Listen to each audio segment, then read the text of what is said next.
Olá pessoal, meu nome é Myron. Nesse vídeo para o canal Estatifisco, vou mostrar para vocês como ajustar uma regressão logística no R usando o pacote H2O.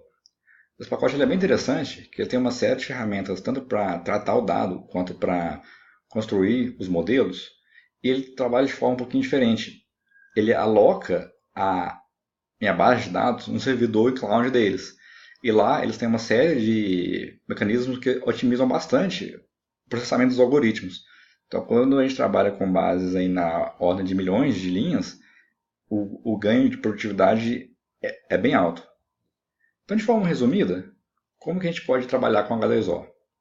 Eu carrego ele de forma normal, igual a gente faz com os outros pacotes.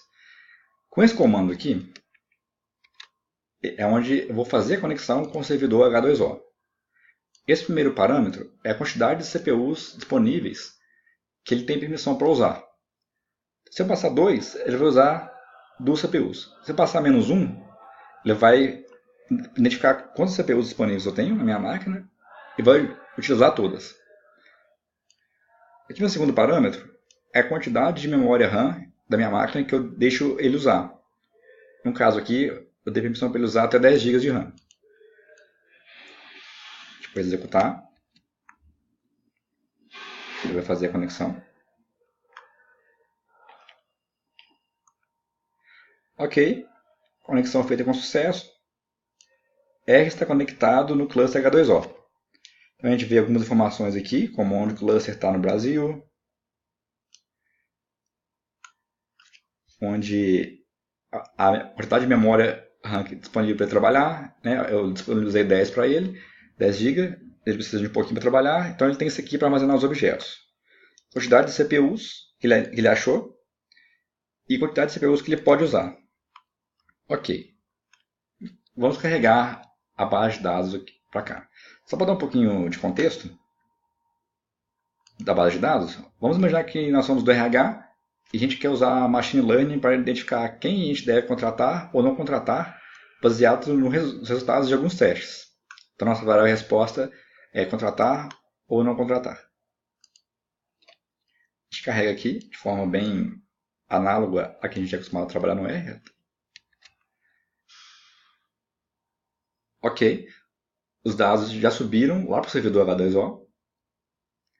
Com esse comando aqui, a gente vê um resumo descritivo dos dados. A variável prova lógica, que é do tipo real, que a gente conhece como numeric.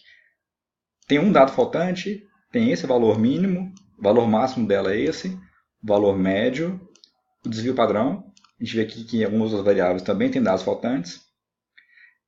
Nós temos 3 variáveis do tipo enum, que é o que a gente conhece como factor. Então, nós temos 3 variáveis categóricas. E classe, que é a variável resposta. Pode assumir 2 valores, né? Que é contratar e não contratar. Aqui, a gente vai separar a base para treino, validação e teste. Então, com esse comando, o primeiro parâmetro que ele me pede é o objeto com os dados. O segundo é a proporção, que eu quero que vai para treino, 80%, para validação, 10%, e os 10% restantes, automaticamente, eles já vão para a base de teste. Então, ao executar, ele vai me gerar uma lista com 3 objetos, ou seja, a base de treino, validação e teste. Se eu usar aqui o SAP para percorrer os objetos da lista e contar a quantidade de linhas, a gente vai ver aqui que a primeira base de dados tem 558 observações, que é a base de treino, a segunda base, que é a base de validação, tem 72, e a terceira, 69. E para acessar essas bases, a gente acessa normalmente, como a gente faz com uma lista no R. Então, eu quero que o primeiro objeto da lista seja armazenado no objeto que eu nomeei como treino H2O. O segundo objeto vai ficar na validação.h2o e o terceiro vai para o teste. E quando a gente está trabalhando com bases muito grandes, é interessante a gente sempre liberar a memória para o H2O poder trabalhar. Então a gente não precisa mais dessa lista. Vamos remover ela aqui. Então, para a gente entrar no modelo, um dos parâmetros que ele vai me pedir é um vetor com as variáveis preditoras. eu vou guardar eles aqui na variável, no objeto que eu nomeei como x maiúsculo. A gente executar aqui, a gente pode ver aqui embaixo. E a variável resposta vai ser um vetor 1 por 1, né, com o nome da variável resposta, que eu vou chamar ele de y maiúsculo. Então, entrando aqui no modelo, o h2o.glm ele vai me pedir alguns parâmetros. Parâmetro x é onde eu vou passar meu vetor com as variáveis preditoras.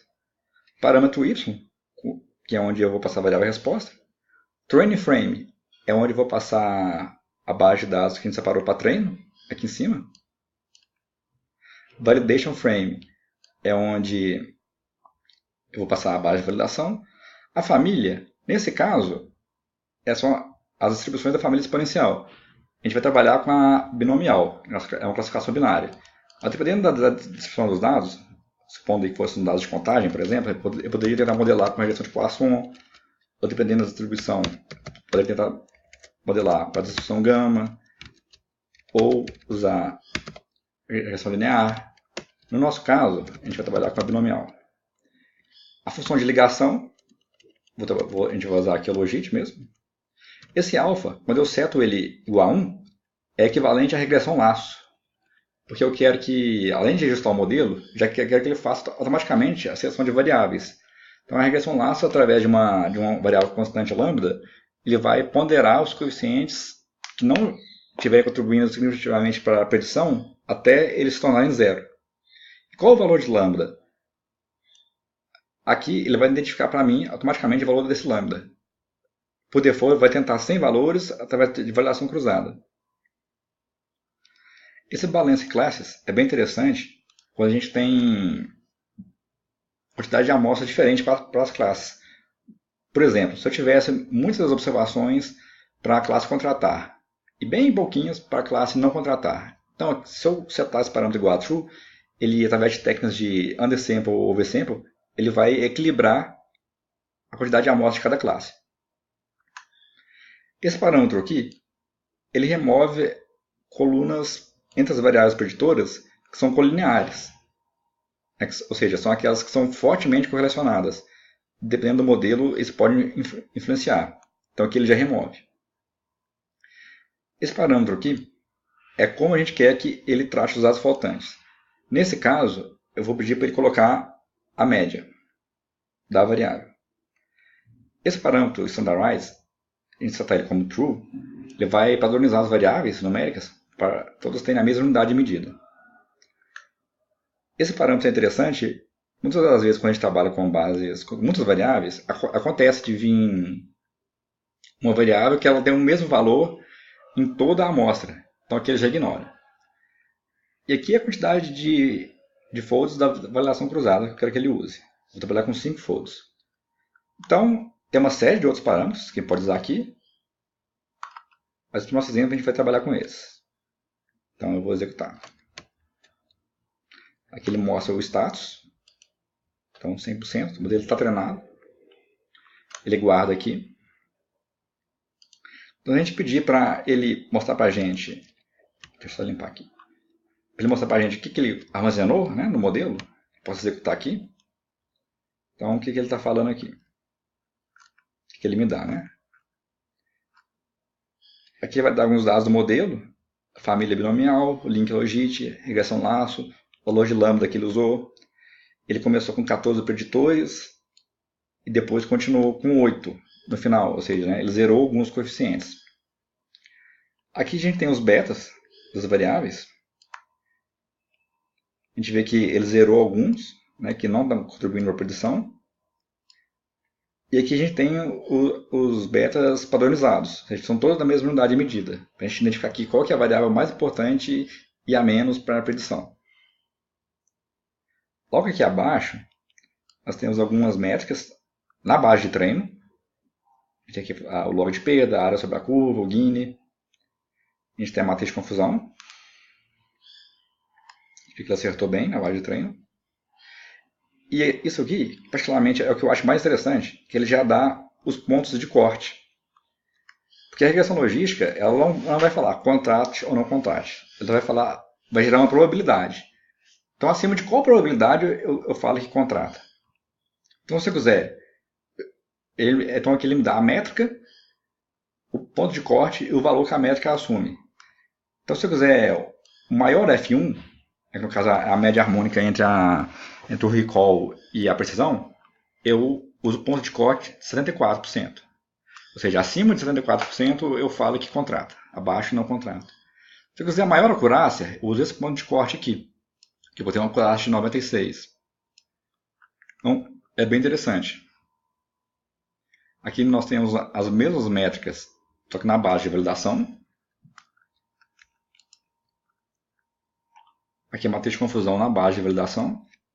Ficou bom também. Aqui aqueles pontos de corte.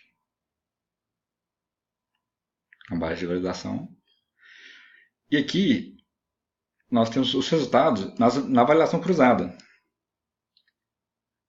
Então, a matriz de confusão na validação cruzada ela errou um pouquinho mais. É meio óbvio, porque é uma técnica mais exigente. Mas continua bom o modelo. Aqui tem os pontos de corte, a mesma análise. E aqui ele dá para a gente os resultados de cada fold. Então a acurácia média das 5 partes foi 97. Teve esse desvio padrão aqui. Sendo que no fold 1 a acurácia foi desse valor. No fold 2 a acurácia foi desse valor. Até o fold 5. Então quando a gente está montando um relatório técnico, é bem interessante a gente pôr essas medidas. A gente pode também plotar a curva ROC, se a gente quiser. A gente vê que a taxa de verdadeiro positivo são muito boa. A gente pode plotar as variáveis mais importantes para o modelo, de forma gráfica. Então a gente vê que a variável mais importante para esse caso aqui foi o psicotécnico. Eu posso gerar,